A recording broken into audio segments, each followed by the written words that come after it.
Hi, நான் உங்கள் கனகா. எங்கள் வீட்டில் மாலை போட்டாச்சு. ஸோ நாங்கள் வந்து இந்த பட்டை, கிராம்பு இதெல்லாம் எடுக்க மாட்டோம். அதுக்கப்புறம் இஞ்சி பூண்டு பேஸ்ட் இதெல்லாம் நாங்கள் எடுக்க மாட்டோம். மேக்ஸிமம் ஒரு 20 டேஸ்க்கு இதெல்லாம் எடுக்காமல் நம்ம வித்தியாசமாக சூப்பராக குழம்பு வைக்கலாம். அதுக்கு மறக்காமல் என் சேனலை சப்ஸ்கிரைப் பண்ணிடுங்க. பொரிச்ச குழம்பு எப்படி பண்ணலான்னு பார்க்கலாமா? ஒரு கடாயில் கொஞ்சோண்டு எண்ணெய், கடுகு, உளுந்தம் பருப்பு, கருவேப்பிலை நல்லா பொரிஞ்சோடனே வெங்காயம், தக்காளி நல்லா வதங்கணும்.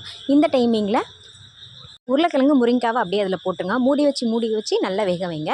நான் இதுக்கு வந்து ஒரு பேஸ்ட் ரெடி பண்ணிக்கிறேன். தேங்காய், ஜீரகம், முந்திரிலாம் கசகசா சேர்த்துக்கோங்க. நல்லா ஃபைன் பேஸ்ட்டாக ஆச்சு. இதை அப்படியே ஒரு பாத்திரத்தில் மாற்றிடுங்க. தேவையான அளவு தண்ணி ஊற்றிட்டு இதோட உப்பு, மஞ்சப்பொடி, குழம்பு பவுடர், வத்த பவுடர் நல்லா கரைச்சி ஆல்ரெடி வெந்துட்டு இருந்த காயில் இதை கொட்டிடுங்க.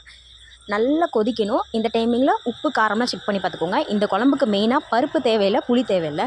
இது இல்லாமல் தான் வைப்போம். பட் இந்த குழம்பு செம்ம டேஸ்ட்டாக சூப்பராக இருக்குங்க. மூடி வச்சு ஒரு 10 நிமிஷம் வேக வைக்கணும். சிம்மில் வச்சுக்கோங்க. நல்லா கொதித்து கடைசியில் மல்லியில் தூவி இறக்கணும் அப்படின்னா நம்மளோட சூப்பரான பொரிச்ச குழம்பு ரெடி.